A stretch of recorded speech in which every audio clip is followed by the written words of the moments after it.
Well, hi everyone. Welcome to iQU Metrics podcast. Interesting people, interesting stories. This time we have with us Kyle McDavid. Very excited to be meeting Kyle for the first time. Kyle is a music, theater, and graphic design educator. He's also a founder and co-artistic director of Best Kind Productions based in St. John's, Newfoundland. St. John's, awesome. He has directed and performed in theater productions in Newfoundland, New Brunswick, Nova Scotia, and Ontario, and is an alumnus of Up With People. He's toured throughout North America and Europe with the production Rhodes in 1999 and 2000. Kyle's also a freelance graphic designer, a two-time nominee for Educator of the Year and Graphic Designer of the Year award. He is also a writer, composer of original musicals, No Small Feat, Impresario, and multiple other musicals. Very excited to have Kyle with us, and we're just going to jump in now with meeting Kyle. So welcome, Kyle. An impressive background in the things that you've been involved with. I've heard that Impresario was amazing. What was it like to create something out of nothing like that? How was the creative process that you followed to be able to do that? Well, it's the first musical I ever created. When it started, it sort of started as just this germ of an idea. And I started writing with the full intention that it may never see the light of day. It might be a stack of paper on my bookshelf that I would be proud of, and that would be it. Basically, it's the story of a man named John Murray Anderson, who lived in the late 1800s, early 1900s, in St. John, he was born in St. John's, Newfoundland. He went on eventually to live in New York City and produce and direct big, huge Broadway revues. The same thing that Florian Ziegfeld did. The Ziegfeld Follies, of course, are his famous work. And Anderson basically was like second to Ziegfeld. So I read some article about this man in this book about famous Newfoundland people. Read his bio and couldn't believe that he's not talked about here in St. John's. Like, no one knew about him. I'm from New Brunswick originally, but I've been here 10 years and very into the theater and arts community and had never heard of this man. So the more I started digging and looking into him, and I found old newspaper articles about him, his body of work is incredible. And I felt this. First, I was like, someone should write a musical about this guy. And then realized maybe nobody knows about this, and maybe that's what I should do. I had toyed with the idea of writing for years, but never had the nerve to try, let alone a musical. But I just started tinkering at it totally in private. I didn't even tell my fiance at the time that I was doing it for the first few weeks or month. And eventually, realized I might have something here. So I showed her, and then I showed my friend Tim Matson, who's my producing partner with Best Kind Productions. And eventually, he convinced me that maybe we should do a reading. So we did a public reading of it in 2015 in a very small little intimate space with about 50 people, where we just read the script and sang through the songs. Anyway, eventually we did a workshop production, which was basically a step above the reading, but not quite a full production. So very minimal costumes. The actors still had scripts in their hands, but it was on its feet and staged a bit. And then we went ahead and pulled off the full production in 2017. And yeah, my friend Jackie Foster, who works at iQU Metrics, and her husband came and visited and saw the show. It was really nice to see them. And so it was a big success, and still surreal that it even happened.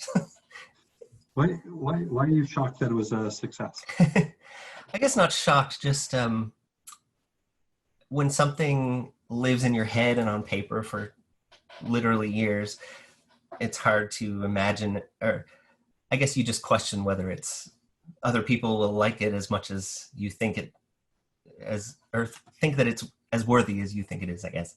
Yeah. Sort of like, I guess, the imposter syndrome that we all hear about. I think every artist, regardless of the medium, has felt that at one time or another. You sort of question. It's just such a vulnerable thing to put something you wrote or something you're singing or playing out into the world. You always have that little voice in your head that's like wondering if this is like, who are you to be doing this? Walk us through the range of emotions you felt on opening night. What was that like? I told my friends, well, friends that were in the cast, some of them had also written plays in the past or shows. And I asked them, one of my friends, Phil, during rehearsal, I pulled him aside. I was like, so you know that butterfly feeling in your stomach? It's like a lump in your throat and all through rehearsals. Does that ever go away? And he said, no, it doesn't, even after closing night. So it's a mix of just like terror, a little bit of terror, but also such pride to see something that you created and words you put down and notes you composed come to life. It's very surreal to see people singing those songs that didn't exist except in your head for so long. When did you know, was there, and maybe this is a bit of an unfair question because there isn't always a specific moment when you know something has been successful or not, but when did you realize that you were, oh wow, I've really created something that is meaningful and matters? I think at that first reading we did in 2015, even though it was a small audience, some people were in the audience that I really respected and looked up to, other directors in town and actors and performers, along with family and friends. And at the end of that, a lot of them came up to me and said really kind, complimentary things. So that sort of gave me the motivation to say, I might be onto something. Maybe I should continue with this process. And then all the way up to the full production in 2017. It was, I'm humble to a fault, I think, sometimes, but at the end of the show, so I played piano in the pit band and also had a few lines. I was sort of just hidden off to the side. The whole cast did their bow and they left, and then all of a sudden the whole audience, oh, we might have an unstable connection. No, sorry. The whole audience jumped up to their feet and started, well, I mean, they were a lot of friends of mine and family, but they started chanting my name, and I wasn't planning to take a bow, but I did. It was like one of those moments in your life you'll never forget. So it was wild, pretty cool. But that's crazy, isn't it? So it is, yeah. When you're going through the creative process of creating this musical, how much did you use John Anderson, correct? John Murray Anderson, yeah. Yeah. How much did you draw on what you've learned about him to incorporate what you did in creating the musical? Yeah. I was cognizant of that the whole time.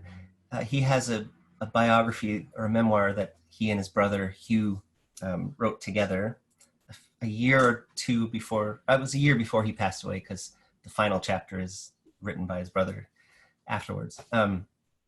So yeah, I read through that, all the newspaper articles I found, and sort of he did so much that I had to sort of pick and choose what was going to be represented in this show. So it's pretty accurate to the timeline of his career. But of course I took some artistic freedom, and, you know, if he mentioned some character or friend in his life that was really interesting, and it was just a passing sentence in the book, but the character was so rich for theater, I grabbed onto it and enhanced that a little bit.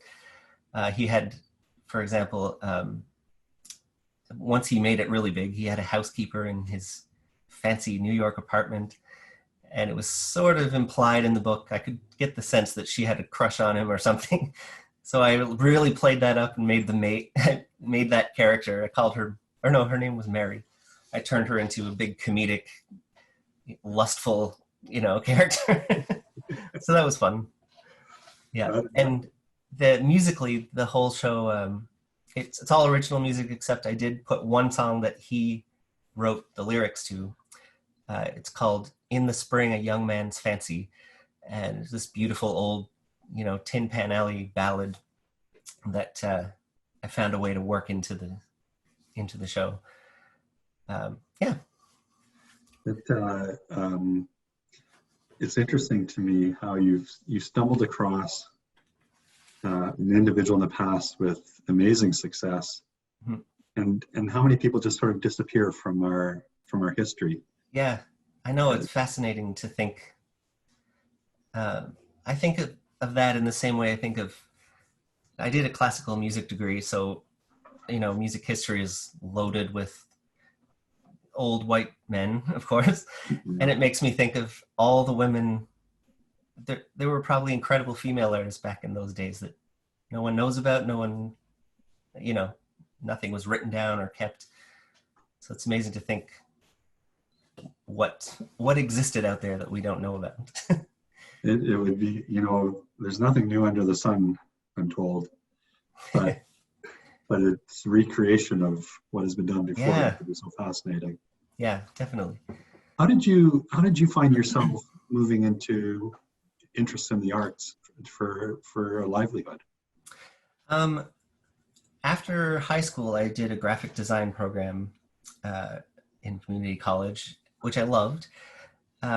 And during that time, while I was there, this group based in Colorado called Up With People, who our friend Jackie has heard of, they traveled through the town in Woodstock, New Brunswick, where I was. I went to see the show and was just enamored with it. I've always, looking back on my childhood, I was always into the arts. Just never really had the opportunity to fully get into drama or musicals or things. I was a very shy kid anyway, but it was always there.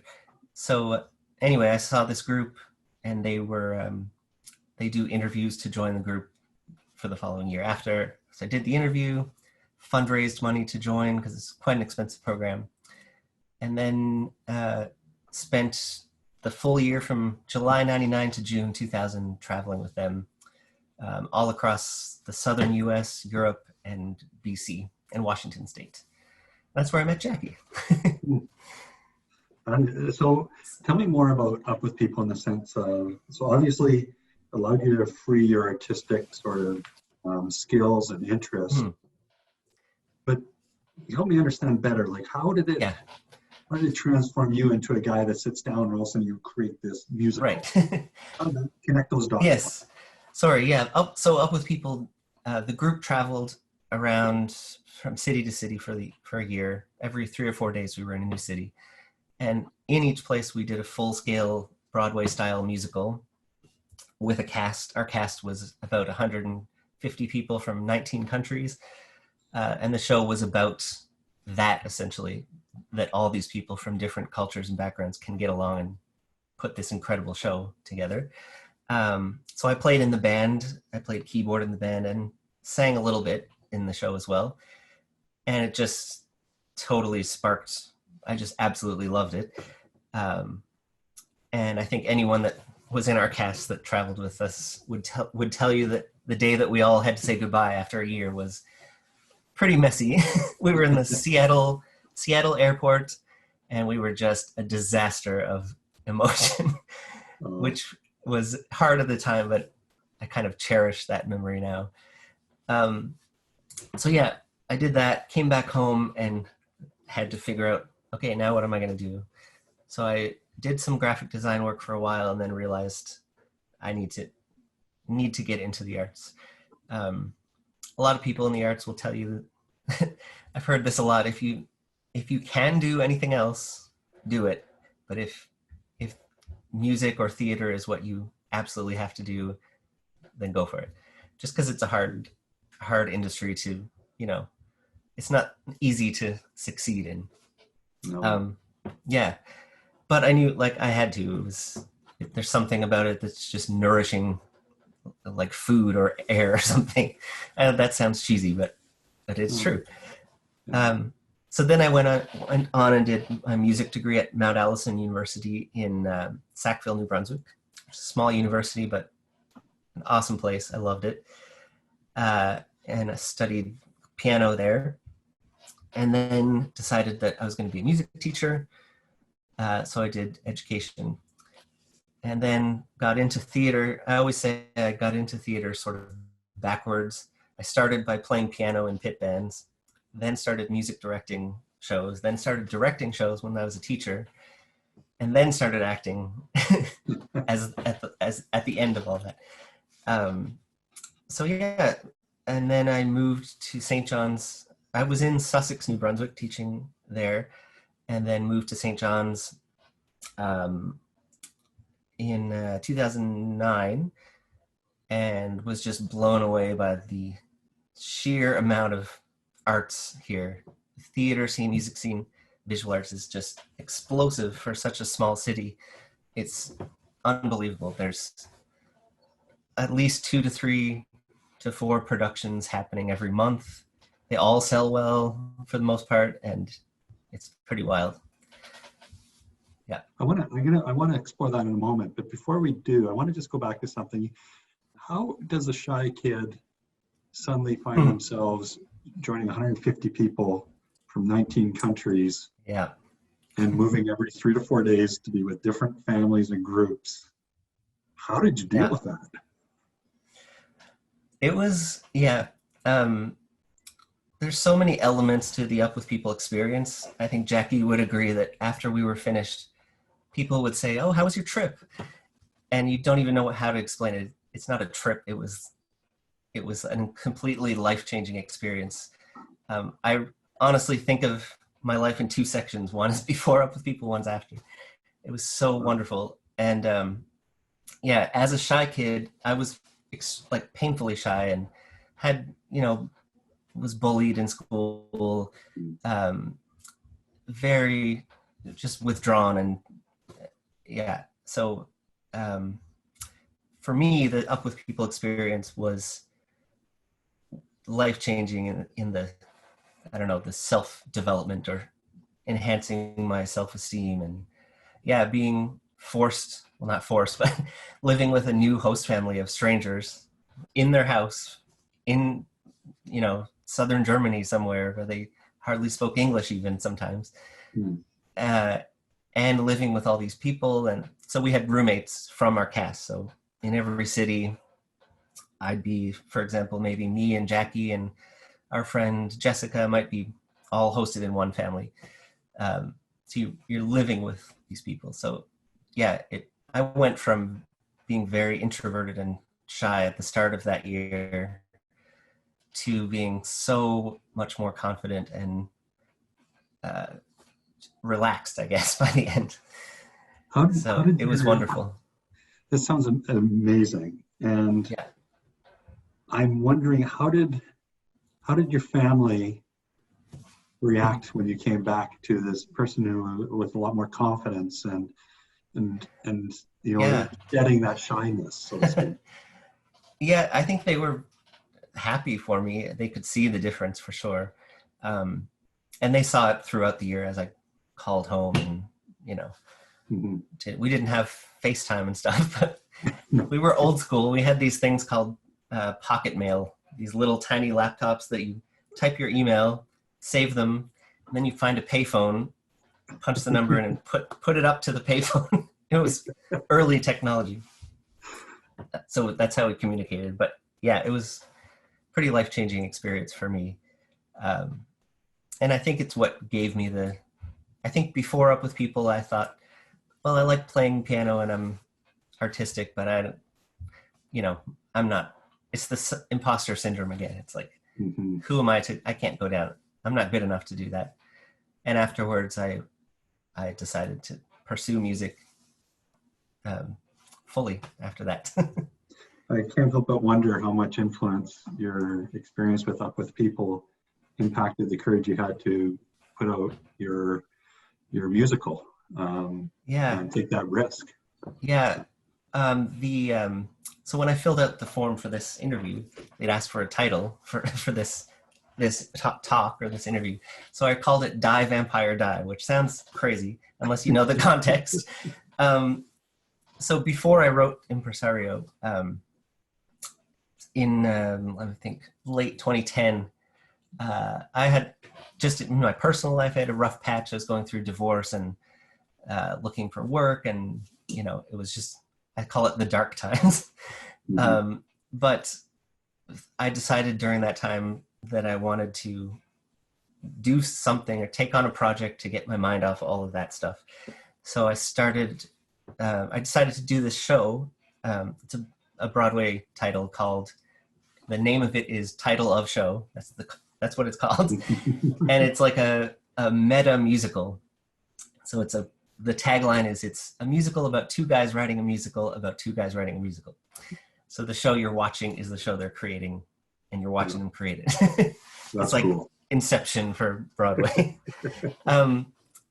So it's a fantastic show, but another thing that appealed to me was that it's purposely very minimal. It's 4 chairs and a keyboard. They even sing about that, so you can't have a big fancy set with, costume changes and stuff like that. So financially it was easy to do. So I just decided to do it as a project. Auditioned, I got the 4 actors and I played the piano, and just came up with a company name really just for the poster because I didn't think it would go anywhere. So we called the company Best Kind Productions. So in Newfoundland, or in St. John's mostly, I think, the phrase best kind is one of those Newfoundland colloquialisms that you've all heard, probably, like, how's she getting on by and yes by and all that stuff. So best kind basically means really good or something. So if I said, how was your weekend? You might say, oh, it was best kind, sure. And you have to do the Newfoundland wink. So it's like this, best kind, sure. I love that. All my friends here make fun of me though, because I'm not from Newfoundland. So I just sound like some kind of leprechaun or something when I do. So they tease you about your accent? I do get not so much now, but at first I got a lot of people, just like cashiers or cabbies would be like, where are you from? You're not from here, are you? just because I didn't have the accent at all. Yeah. I guess I still don't really, but. Tell me about the importance of the culture of St. John's and Newfoundland in general, and how that's impacted you as an artist, an individual. It's really wonderful. I feel like more at home here than anywhere, really. It's such a rich history of their artistic culture here. Musically, like for example, the culture of choral singing is incredible here. That there's so many choirs that go all over the world and win awards and things. Theater is just crazy busy here. And yeah, there's something about the culture. It's sort of that, if you've heard of Come From Away, that story about the kindness of Newfoundlanders is pretty true. I think there's just something, I don't know if it's the horrible weather we have or some of the history. Everyone's just very much has this, we're all in this together, helping each other out mentality, which was very evident this year so far. We had our giant snowstorm called Snowmageddon last month, which just shut the city down for a week. It was a state of emergency. And then now we get to relive all that with this COVID-19 stuff. So, but everyone has been really, it's a very, very unique culture and very inspiring, really. When you first, how did you end up choosing to be in Newfoundland though? Like how? Well, actually, I don't know if you want to include this in the interview, but my daughter's mom is from St. John, or from Newfoundland originally. Mm-hmm. So when we were we had our daughter and decided she really wanted to be back on the rock, and I kind of wanted to be in a bigger center than where I was. So we just really took a leap of faith and just moved here with nothing set up. And luckily for that first year, we both got jobs and stuff. So yeah. So once again, you take this big risk Mm-hmm. and figured out how to make it work. Yeah. Seems to be a theme. Yeah. So going back to title of show, actually, there's a song, and I didn't even explain the vampire thing yet. Oh, right. Yes. I just realized that. So there's a song in that show. If your viewers want to YouTube it, just type title of show, Die Vampire Die. And it's basically, I mean, the whole show is very quirky and weird and funny. A little irreverent too. There's some language. But Die Vampire Die is basically this ode to creativity. And it's sort of like an anthem to artists of any sort, saying, you know, a vampire, it explains vampires are the people that tell you can't do something, people that tell you, you know, everyone else before you did it better, people that tell you to censor your work or you can't say this or you can't say that. And then the most powerful moment of the song is this little monologue in the middle that's talks about the vampire of despair, which is your own voice, the voice in your head that tells you, who are you? Who do you think you are? You can't do this. No one's going to enjoy it. No one's going to like it. And telling you, my favorite line is, she says, why is it that if some idiot on the subway platform came up to you and said these things, you would think he was a total asshole? You can beep that if you want. But if it's the voice inside your head that tells you, it's the voice of reason, which is so powerful. You know, if someone else tells you, you're kind of like, shut up, who are you to say that? But if it's your own voice in your head, you believe it, which is crazy.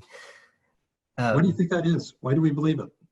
I don't know. It's I think we need a psychologist to help us with that, but it's just that negative self-talk, I think, that a lot of people struggle to overcome, and which I, you know, thinking back to when I was having rough times in school and all of that, you needed to overcome it. So really that song sparked the courage in me to just create this theater company and later to create Impresario and all these other musicals we've been working on. So it was a powerful lesson, really, I'm trying to think like how this could apply to, you know, people in other industries. I think it's just trusting yourself and trusting that you are trained to do this. This is what you're here to do. And just because it might not be perfect immediately doesn't mean that you're not good enough or you shouldn't do it. Because everyone, any artist in any field started somewhere. It seems to me like you made a decision that you were going to just stop listening to that vampire voice. Very much so, yeah. It's choice. I'm not going to listen to it anymore, and I'm going to do. Yeah.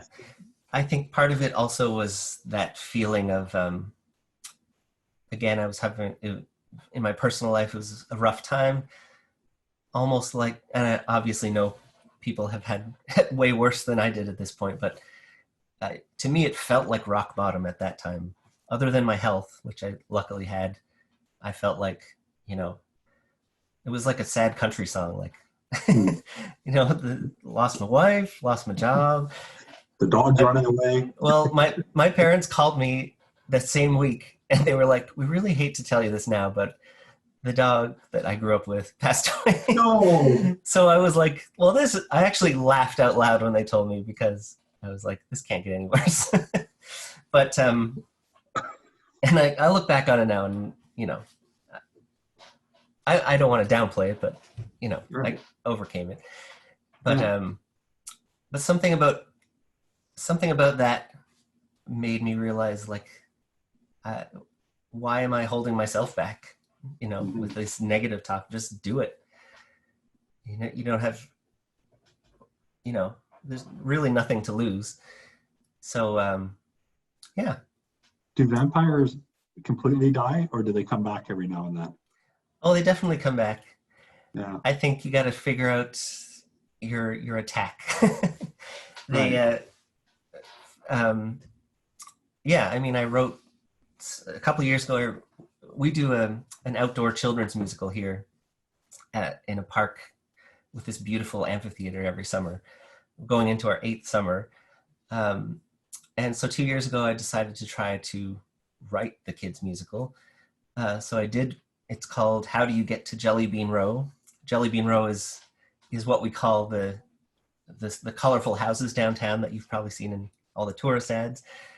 There's no actual street called Jellybean Row. It's just the name of the whole colorful area.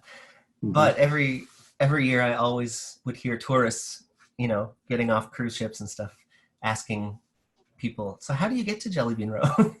It's like, well, it's not really a place. You're here. It's all around us. So for that show, the germ of that show started with that phrase. I was like, that would be a great song title or a great show title. So anyway, I just decided to try to write a kids musical. And then, of course, those vampires came back. I was like, so last year we did Alice in Wonderland, and then we did, the Pirates of Penzance. So who am I? Why do I think I can do this? And then, but luckily, because of that sort of mantra, I just, you can say to yourself, oh, here we go. That's the same voice I heard when we did this and this and this and this. And all of those things turned out great. So, ignore it. So you learned to recognize the voice, the vampire. You've developed an approach to deal with it. It's okay, I'm not listening to that, and then I'm going to take action. Yeah. You've built up a way to kind of to deal with it, and which everybody to some degree, unless you're a sociopath, never has to. Sociopaths never really have to worry about that. True. Yeah. Yeah, it's true. I think everyone feels that. I think, when you start a new job, part of you is questioning whether you're going to be good at this. You start a new relationship, even part of you might be thinking about mistakes you made in the past, or, should I trust this person? Or, when you become a parent, suddenly you have this child in your arms, you're like, oh my God. Now what? I have to keep this thing alive, Let's not screw this up. Yeah. There's so many areas that we could explore. The last area I wanted to explore before we sign off, Kyle, is your creative process. Like, how do you get started, and then more importantly, how do you keep it going, and then how do you finish it?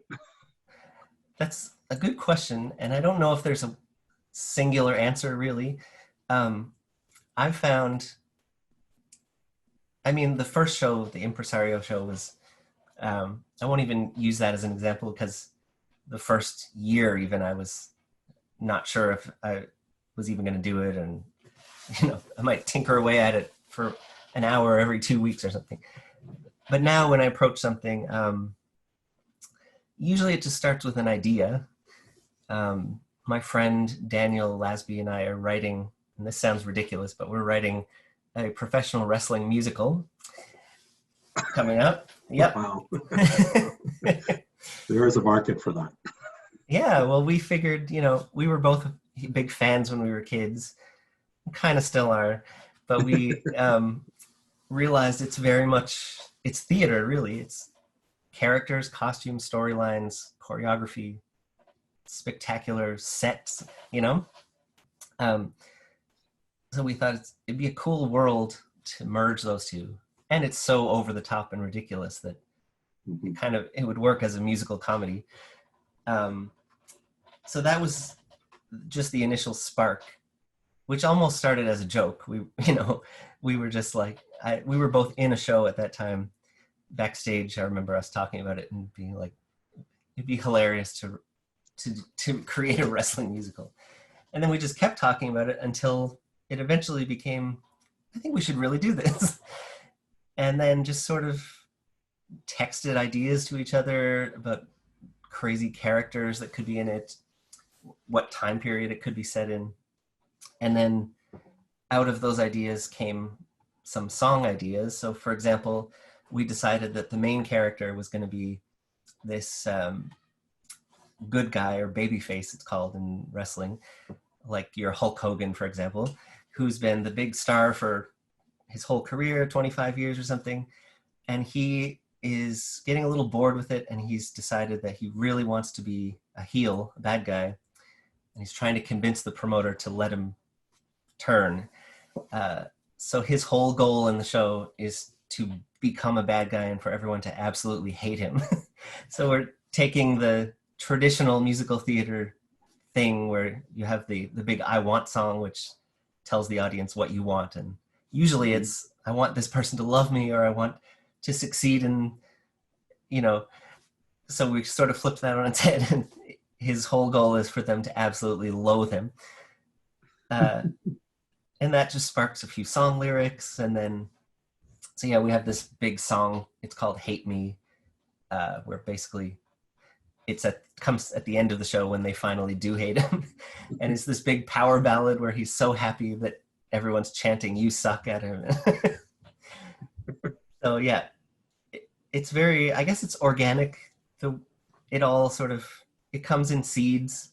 A lot of artists say that it's like the seed of an idea or a germ, which is very true. Like it just starts with this idea, and then that sprouts into something else, and eventually you start seeing like a shape of what this whole show could be about, or what it's going to look like. Or, you know, for Impresario, we decided there were so many characters that we needed. We decided to not make it a huge cast, but rather to have about 12 actors, and every actor played about 10 different roles. So they just switched in and out. They put a hat on and be this character, take it off, put a necklace on and be a mom, you know.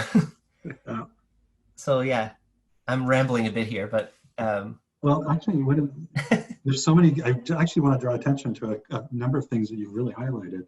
Mm-hmm. It started with fun. Like it was a fun idea. It was something. The second was that it's something you're interested in.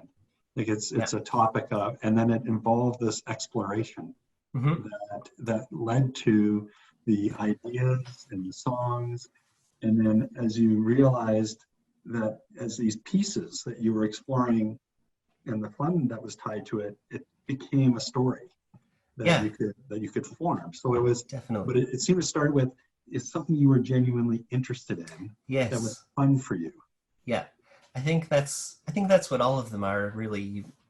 You have to be in, like, we're doing this at this point, we're doing this on our own time. Like we haven't gotten grants or anything. We might look into that, but we're not making a fortune off this regardless. So it has to be something that you're absolutely like passionate about and, you know, invested in. How do you know when you're at a spot that you're allowing it to be released to others, so to speak? Our process, I say our because Best Kind Productions, our group, there's 4 of us that sort of run it. My friend Tim Matson and his wife Kirsten Noel, and then my friend Daniel Lasby. So they've all written shows as well. Tim and Kirsten have just finished another sports-related one called Hurry Hard, the Curling Musical, which is fantastic. So all of them have been, we've kind of adopted, I guess, the approach that any Broadway show would undergo, except with like, you know, 10 million less dollars. So we start with we start with just reading among our group. We'll get together in a living room and read through it and just get feedback and tinker away at it. And eventually we'll decide, okay, this is ready to put it in front of some people. Often that first reading, we'll pick a few people in the audience to email us back with some ideas or thoughts, what they think worked, what might have not worked. But putting it in front of an audience is invaluable. You get immediate feedback. If it's a comedy, you see what jokes hit and what don't. Yeah, you suddenly see it through the eyes of other people, which is hard to do when it's just you or a few of you. Yeah, so then we do our workshop production, which is, like I said, in between. It's on its feet, but still minimal. So yeah, so then by the time we do the full production, we're pretty confident that, it's going to be successful because we've seen the reactions as we've built it. And so, it seems that you get to a spot where you're comfortable enough to test it in a small way, and then you just keep iterating on your tests. Yeah. From there. I think it's similar to, I don't know anything about software creation, but I would imagine it's kind of a similar scenario, You're creating, it starts with an idea, and then you gradually build onto it, you're testing it out. So, yeah. One of the things that's fascinating to me when you were talking is that Impresario was just for you at the start. Yeah. Now it seems to me that when you're starting something, it's definitely going to an audience. This is for someone else. Yeah, for the most part. Yeah. Once the seed starts growing, you're kind of imagining, this is gonna hopefully go be seen. When you hit a roadblock and the ideas just aren't working, what do you do? That happens a lot. Sometimes, depending on your deadline, if you have a deadline, sometimes just going away from it is the best thing you can do. I might have multiple projects on the go at the same time, so I'll just put that aside, start working on something else. For example, because I happen to be a graphic designer too, I'll just put the songs away and then I'll just start playing with a logo for the show. Even though it might never get used, it's just something to keep the juices flowing, but in a totally different way, I guess. But yeah, other than that, I think just taking time away from it or researching. I might research, for example, for the kids show, I might stop with the writing for a while and just watch clips of other children's productions and what sort of tone they set or things like that. Something that might re-spark the creativity. Just on that note, you're reminding me of you kept the creative juices flowing by doing something different that was creative, and it allowed your mind not only to just rest, but to think about the problem in a different way. Yeah. And solutions start to reveal themselves. Yeah, I've learned to trust the process. All these cliches that you always hear your whole life, and you don't really register what they really mean until you do. Trust the process is so true. You can't get upset. You just have to trust that it's going to happen. Sometimes letting your mind rest, it's still working in there. You know what I mean? Like, I'll go for a walk. Go for a walk down the block, and some idea will just hit me, and I'll be like, "Why didn't I think of that? It's perfect." So yeah, the brain is a magical thing. Truly is, and you certainly have worked on dealing with the roadblocks and the barriers that we build for ourselves. Yeah. So die, vampire, die. Yeah. And I have to say it is the best kind interview. So Kyle, I really appreciate you joining us, and wish you all the best with future productions. Thank you so much. Other opportunities. Thank you so much, Kyle. Have a great day. Thanks a lot. You too.